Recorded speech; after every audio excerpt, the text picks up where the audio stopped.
Hey, what's going on, everyone? This is Greg Hellback here. Just want to share with everyone a few tips that I learned on a deal I did.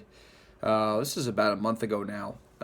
This is a good tip for anyone who's involved in real estate investing, especially if you're negotiating off market with sellers. So I want to share a little bit of the backstory on the property, and I also want to share with you guys some mistakes I've made, and then some lessons I've learned that you guys can hopefully, uh, you know, learn from me on this video so you don't have to make that mistake in the real world because it was quite painful. So, give you the quick backstory. We got a contract on a property back in October, and I bought the property without ever going there. I bought it sight unseen, or at least I contracted it sight unseen. And it was in an area that I was not very familiar with. So I've done some deals in that county before, but I've never really done too much stuff in the specific city that it was in. And the city was very block by block, which means that basically one value could be, one thing on one block, and then you can go to the next block and you could think it's going to be very similar, but it is completely different just because it's a big city. There's a lot of different things going on. So, the value down the street could be completely different than the value of the actual property you're looking at. So I didn't know that. So it really screwed up our numbers. So long story short, I had the property wholesaled to somebody, and at the end of the day, we all got ourselves in a little bit of a jam because we all underwrote the property incorrectly, and we realized at the end of the day before we were going to close that the numbers just did not make any sense whatsoever, and we were about $40,000 off. So I was really in a quagmire. Had to start scrambling, and we had to actually go back to the seller and do a renegotiation, unfortunately, which is something I really do not like doing. It's not a great business practice. It's not a great business practice if you do that on purpose. If you get someone in contract and then just purposely renegotiate because they're already kind of committed to moving. Anyway, we had to do it, and the seller ended up, agreeing to a $40,000 price reduction. So now we're going to turn around and we're going to buy the property. I'm going to wholesale it, and it's going to work out. But I just want to share with you guys a couple lessons I made here, some mistakes I've made, and stuff I'm going to do moving forward so this doesn't happen again. So the first mistake I made is that I got too excited to buy the property. I didn't slow down the sales process. I was jumping all over it. I was on the phone. I really wanted the deal bad, so I think I definitely know that I overpaid for the property.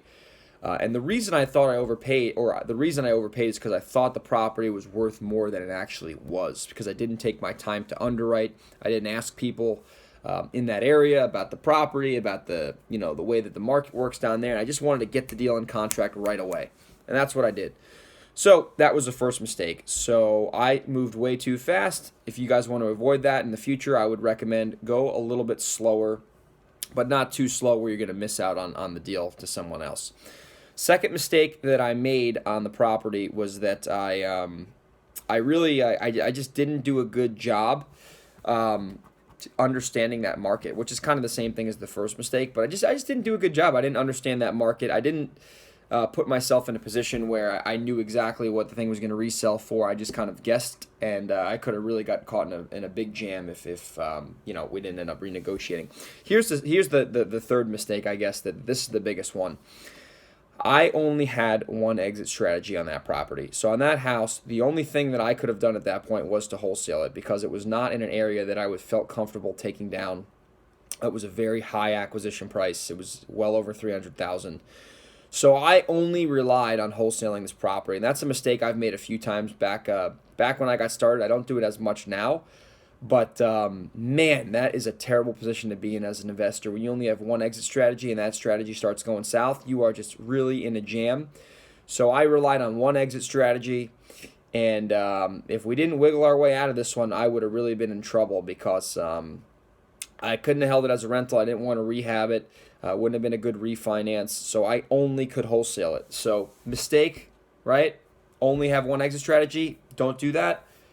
The way I can learn from that is every time I get involved in a deal now, I try to at least have two exit strategies, if not three. So if you're out there and you only have one exit strategy and it's just wholesaling, you should try to change your business model because if you can't, take down the property in short notice and at least wholesale it, you're going to miss a lot of good opportunities. So that's something I've personally worked on in my business, is to have at least more than one exit strategy. I still like wholesaling. I think it's a great way to make money, but you don't want to have to rely on it. If you can close on some properties and maximize the value, I recommend doing that sometimes. Not every time, but on the right deals, do it. So just want to share with you guys a little tips and tricks there on what I learned on that property. It was certainly painful at the time. It's going to work out now.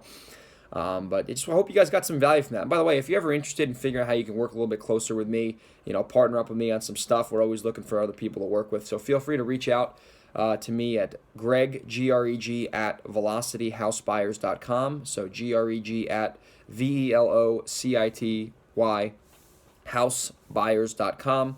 And we can have a chat and see if we'd be a fit. So I hope you guys got some value from this, and we'll talk to you soon. See ya.